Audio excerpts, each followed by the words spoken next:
Hello, all. Good morning to our 16th A NATO for Breakfast show. Today, I'm hosting this show with two Italian comrades. So, we are in a more Southern European environment. Francisca, see you next Saturday. Today, we are going to speak about another very depressing and difficult topic affecting the health of a lot of people, the consequences of the use of depleted uranium by NATO, but also something very powerful. Organized, we can win. We can change things.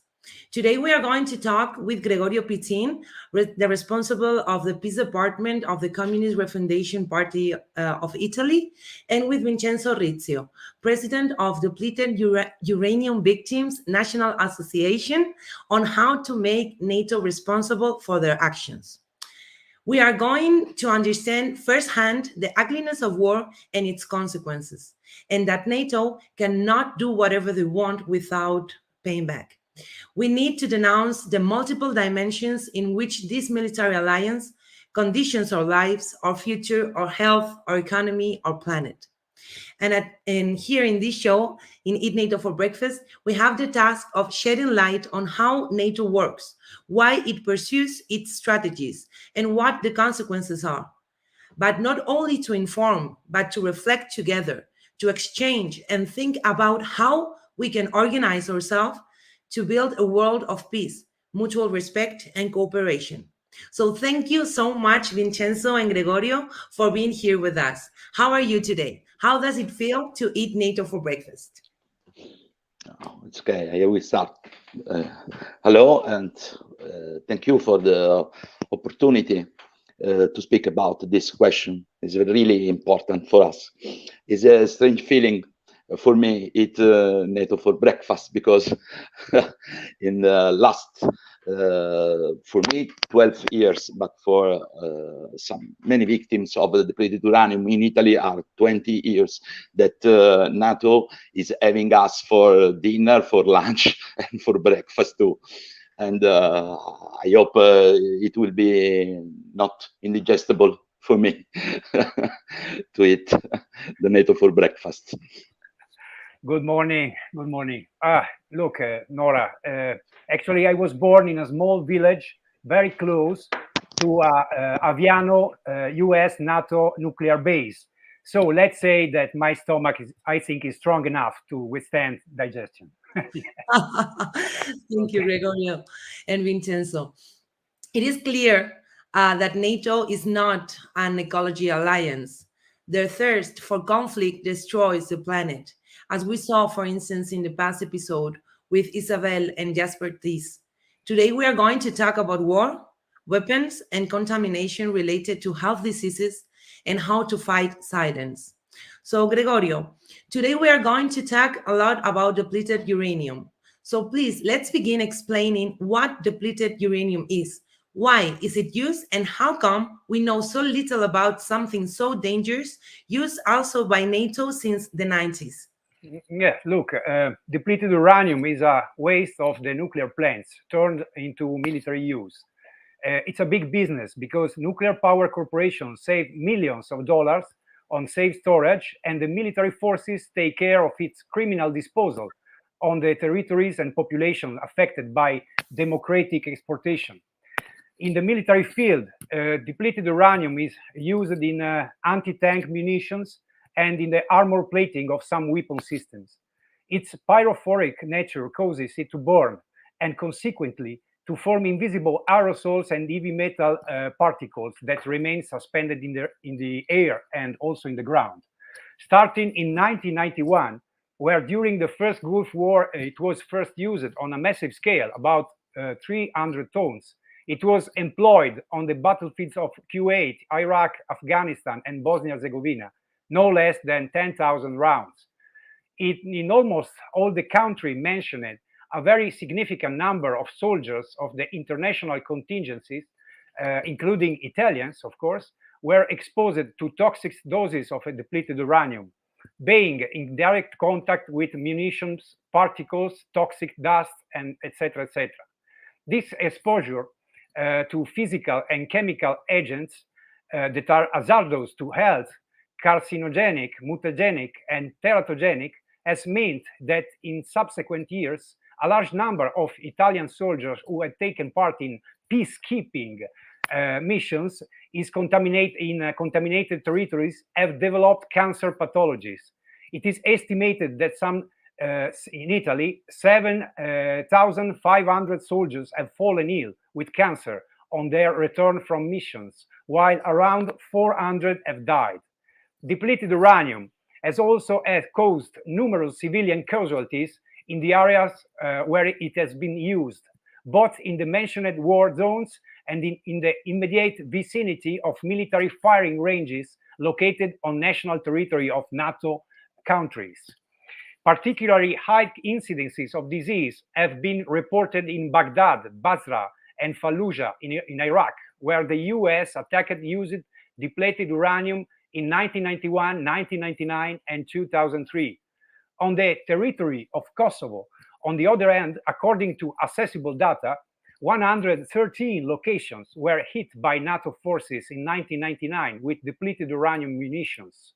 NGOs claim that there is a veritable explosion of cancers in that area.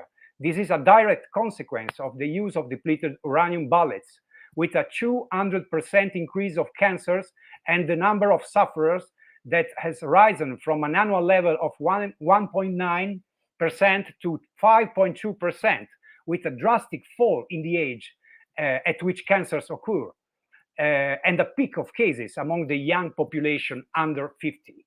This is what we call depleted uranium pandemic provoked by NATO. Thank you so much. Vincenzo, the role of the organizations of Veterans for Peace all over the world is so important, because living war at first hand and living the daily and ugly reality of the conflicts, a lot of soldiers reflect on why wars happen when they are so terrible, right?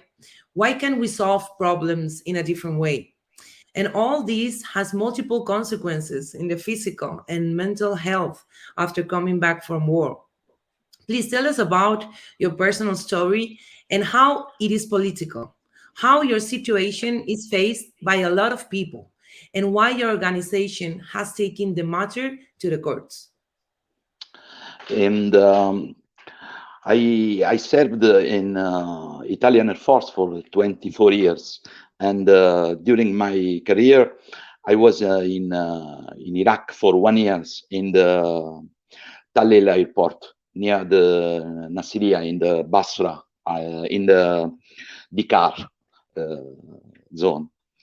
In 29, I discovered after 3 years that I returning home from the mission, that I was ill with a rare form of cancer. And since then, I have been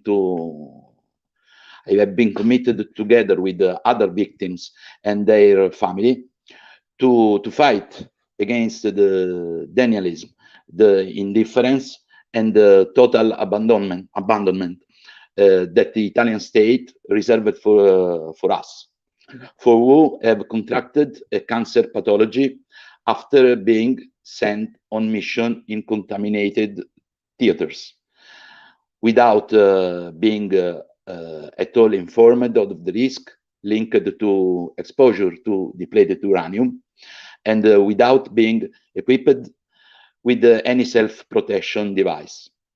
Circumstances that do not allow this pathology to be counted among the conscious risk of the job that the soldier faced during his operational life.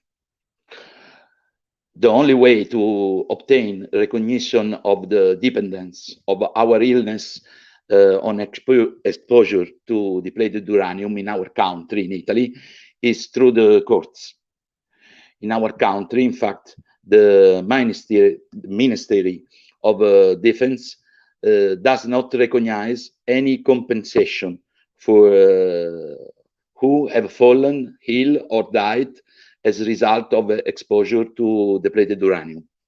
And not only, even though They had all the information it needed to prevent this massacre of soldiers who fell ill with the cancer during the missions. They did nothing.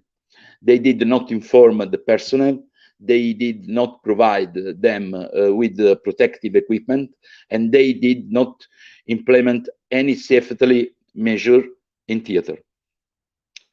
This forced the victim into years-long legal battles to obtain justice.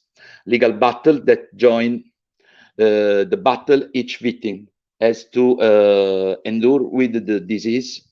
Legal battles that unfortunately many are unable to finish because cancer unfortunately prevails. All this in spite of the fact that 4 parliamentary commission of inquiry have tried to shed light on this affair, and in particular, the last of this commission in 218 clearly wrote in its final report that shocking safety critically have contributed to sowing of deaths and illness among the military. The Associazione Nazionale Vittime dell'Uranio Impoverito, National Association of Depleted Uranium Victim in Italy, is fighting with his legal advisor, Angelo Fiore Tartaglia, lawyer, who has obtained more than 300 convictions against the Ministry of Defense in our country to obtain justice from the victims and their family. In 20 years of struggle, our legal advisor has succeeded in demonstrating in all courts and all level of judgment with unequivocal certainty the link between the illness contracted during missions and the exposure to depleted uranium. In Italy, he has traced the only path that the victims can take to see justice done.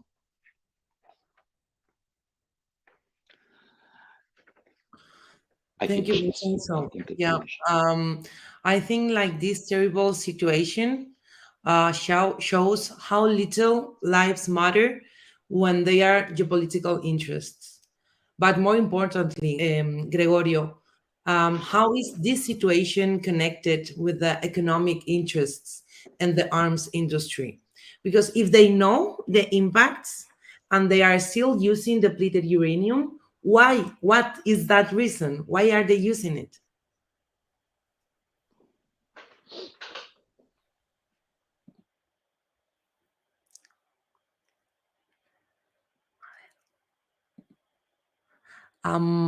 Let's see if we can unmute Gregorio. A ver. Now. Here I am. Excuse me. So, to answering to you, we can say simply business, you know.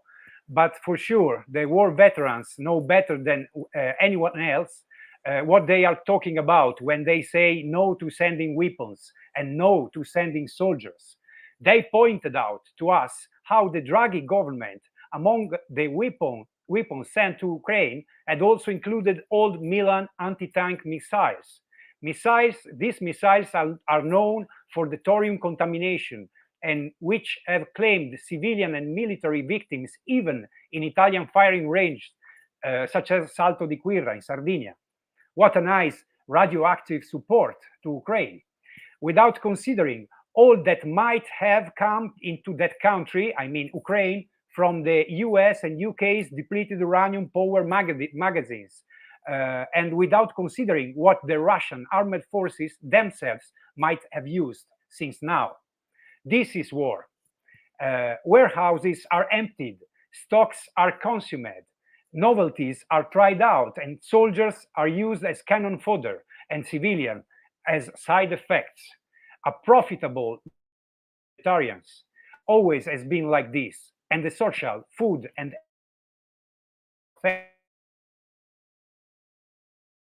military expenditure in line with this warmongering.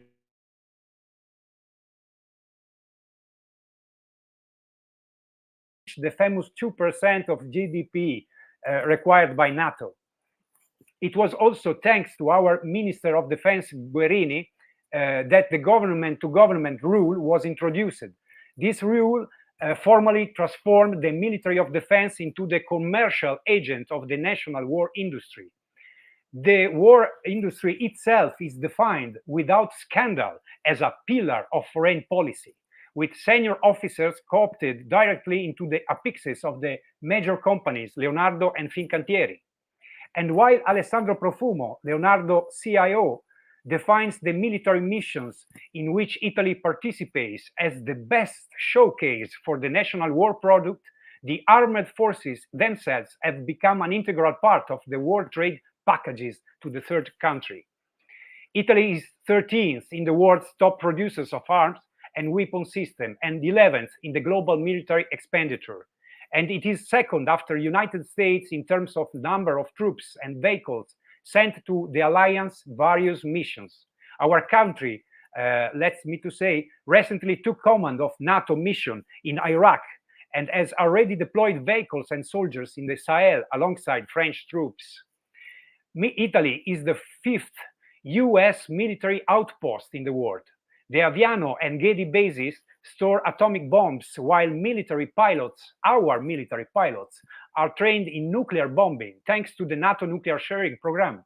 Camp Derby in Pisa is the first US powder magazine outside the borders of the motherland, and expansion work is underway here to strengthen the connection of the powder magazine with the port of Livorno. Our own ports are at the center of arms traffic to the Mediterranean, the Middle East, and beyond. Still speaking of ports, we are the safe haven for US 6th Fleet and host the European command of the US Navy in Naples. And then there is Sigonella with its drones, and here two expansion work to allow tanker planes to take off and land, and then the MUOS in Ishemi, which is fundamental for United States military communication on a global level. It is a profitable machine, profitable and deadly in Italy and I think everywhere. Yeah, I think like the situation of Italy points out some important things. As you are saying, maybe this is not only an Italian reality, right? So Vincenzo, is your situation an Italian situation, or is this situation an international one? How are other veterans organizing? What is the Associazione Nazionale Vittime dell'Uranium Impoverito demanding for this situation to stop? For this question, our association in Europe is the alone, not other association like this are in the other countries in Europe. But it's not a question only for Italian soldier, but we know about other country soldier as the same problems, and in particular the civilian in the area where the depleted uranium was used. Our lawyer, the Avvocato Tartaglia, with a Serbian lawyer, Avvocato Aleksic, has succeeded in taking NATO to court in Belgrade to answer for the first time for the damage caused to Serbian soldiers and civilians by the effects of depleted uranium used by NATO in NATO forces in 1999. The association's objective is to create an European network, bringing with our experience gained in Italy, so those among the soldiers of the armed force of the various countries that have participated in this type of mission, and among the civilian population who have been victims of the consequences of exposure to depleted uranium can receive justice.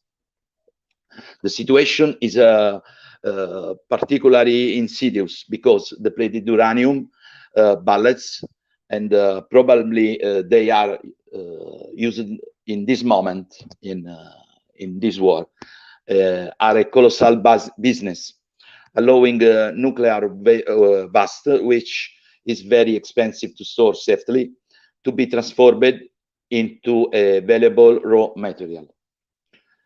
And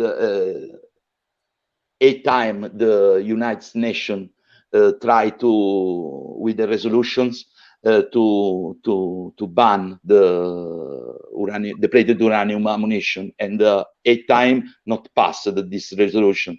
And from about 20 years, the United Nations ask periodically to all countries notice about the effects of depleted uranium on the soldier. But only in this 20 years, only 6 countries answer to United Nations. Yeah, I think that this situation, like we see from your interventions that nobody wins in a war, neither the civilians, the armies, nor the planet. Vincenzo and Gregorio, this is for you both. How do you feel when now, in the context of the war in Ukraine, people are talking in terms of winning the war instead of ending the war? Like the US government, in fact, that has made clear on their declarations where they explain that their objective is not peace, but more harm to Russia, while the Ukrainian people are in the middle. If like people's suffering doesn't count.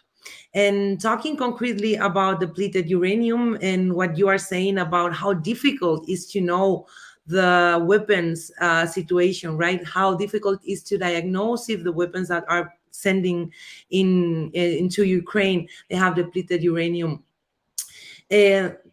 Most probably, we will have more sick soldiers and sick civilians.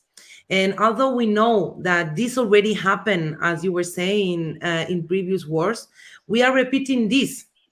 Like depleting uranium is probably being used in Ukraine as well. So, what do you think, Vincenzo? First, Is the war is always madness, and I can say this because we have seen the war in our service and we know what the war can do. We are worried, of course, first for the civilian that now are under the bomb. They have the direct consequences of the war, but we are worried about the contamination of this area with probably depleted uranium, but not only the other consequences of other type of ammunition. The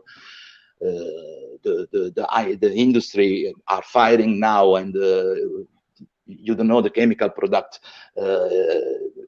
are contaminating now this area. I think for 100 years will be contaminated, this area. And our worry is, of course, now for who have the direct consequences, the civilians. And maybe tomorrow, when this madness will finish, it will be another peacekeeping mission. And my worry is if Italian, but Spain, from Germany, from France, other soldiers will be in this area without again, without information, self-protection, and all was wrong in the last 20 years in this kind of mission, and it will be the same problem will be continuing. yeah, right. And Gregorio, you want to complete the answer?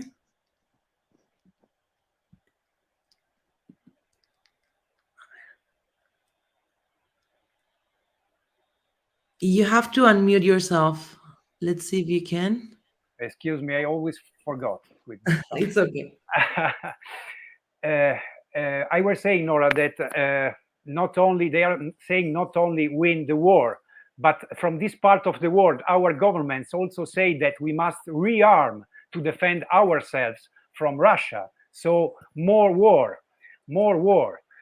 For the Russian government, for sure, the invasion was both a clear and devastating assertion of power, but it was also a copy-paste of, on a smaller scale, scale of the wars provoked by Euro-Atlantic bloc and a response to the incontrovertible provocation of NATO's eastward expansion. The Russian invasion of Ukraine is a blatant violation of international law. That we have to say. But this is a part of an established habit. I mean, international law has in fact been systematically destroyed as the role of the UN and the OSCE itself in 30 years of Euro-Atlantic belligerence, Yugoslavia, Iraq, Afghanistan, Libya, Syria. The fact that Russian aggression against Ukraine is taken as an excuse for rearmament, even of Europe, does not erase the evidence that this same rearmament with accompanying concrete belligerence has already been going for decades.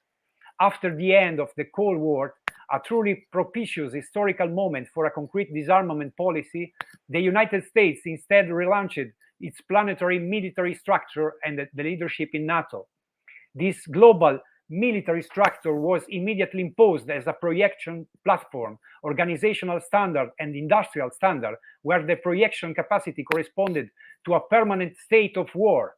The operational standard corresponded to the professionalization of the Allied armed forces, and the industrial standard entailed the development of the military high-tech, the relaunching of the arms race, and the rescue of the industry's businesses, which had been path increases by the end of the Cold War.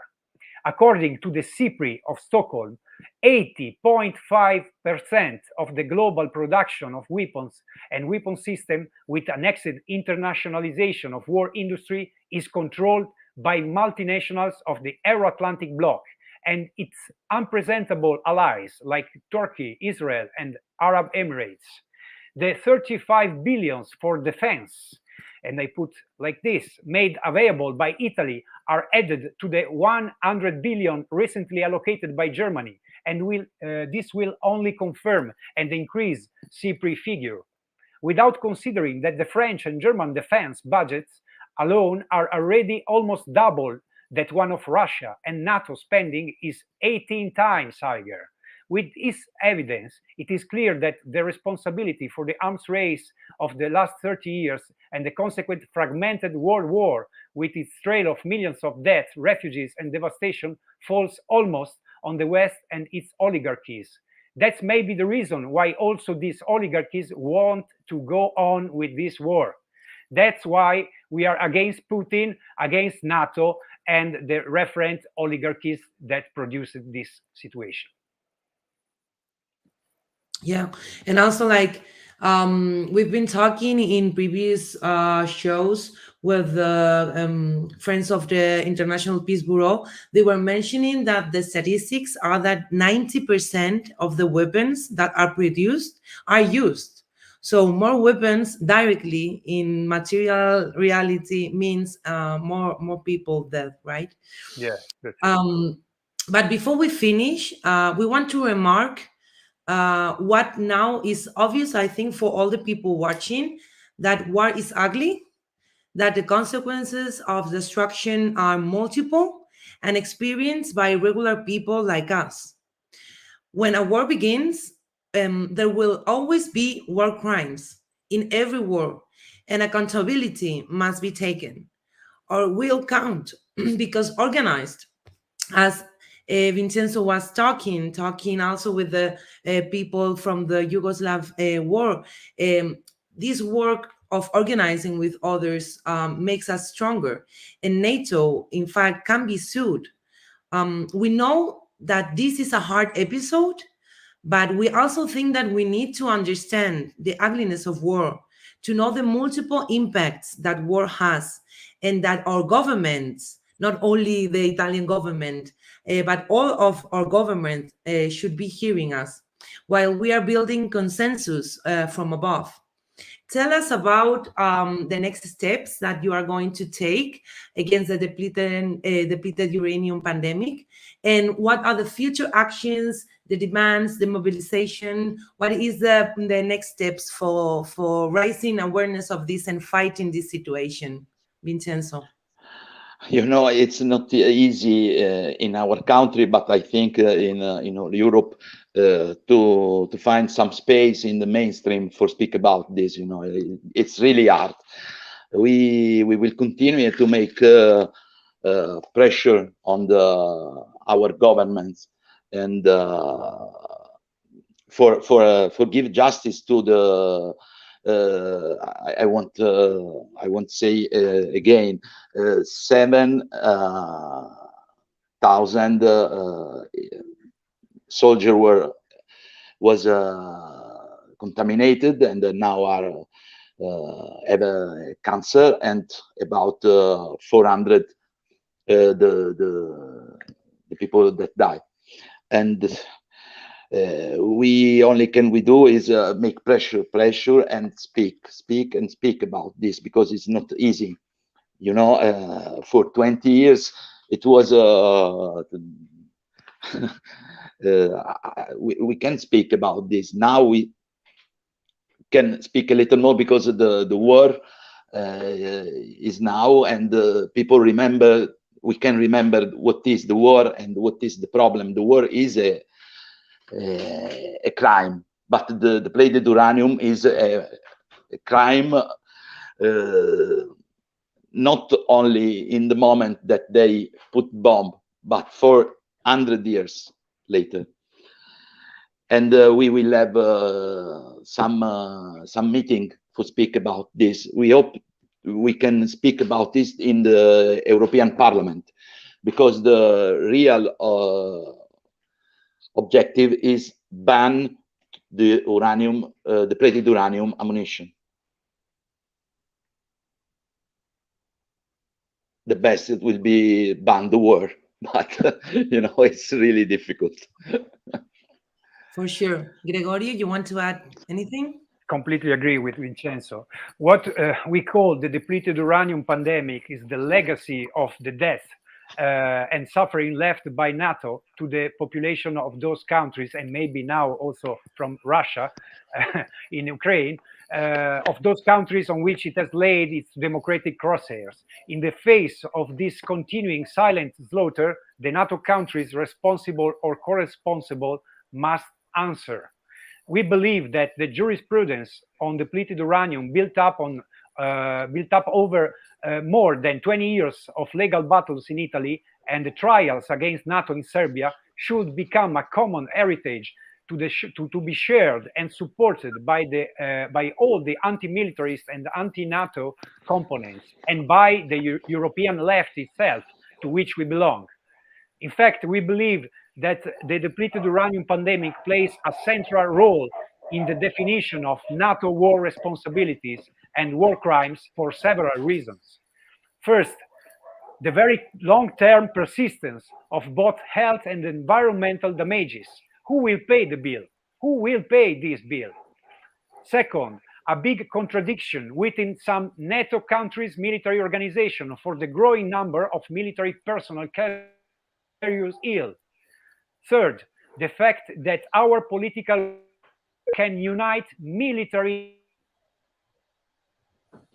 countries in the same struggle for justice and truth, and to face NATO war responsibilities. For all these reasons, as Rifondazione Comunista, we will do our best to continue supporting Veterans for Peace and coordination and joint work on this issue in every forum. First step will be for sure the next June Peace Summit in Madrid. Thank you, Gregorio. I think that when we just talk about the importance of disarmament, I think we need to understand what it means and the importance of it, and why are the reasons we are talking about disarmament.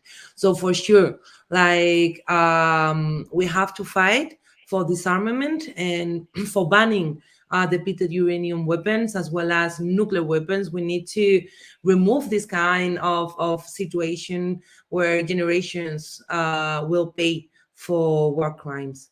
So thank you very much, Vincenzo and Gregorio. We hope to continue this conversation, as you are saying, in Madrid, and to continue working together to follow your work as well and to join forces. Please, for all of you that are watching, if you want more information, go to the links we are pasting in the chat. Share it, spread the word. Let's denounce this situation together. See you next Saturday with a very special episode, our first bilingual episode. We are going to speak with Maite Mola and Claudia Haidt from the European Left Party about Europe, the European Union, and its role in the current Cold War context. You will be hearing us in English in People's Dispatch and in Spanish at the European Left YouTube channel. So, hasta el sábado. See you next Saturday. Let's fight NATO. Thank you so much, Gregorio and Vincenzo. Hasta pronto. Nos vemos. Pronto.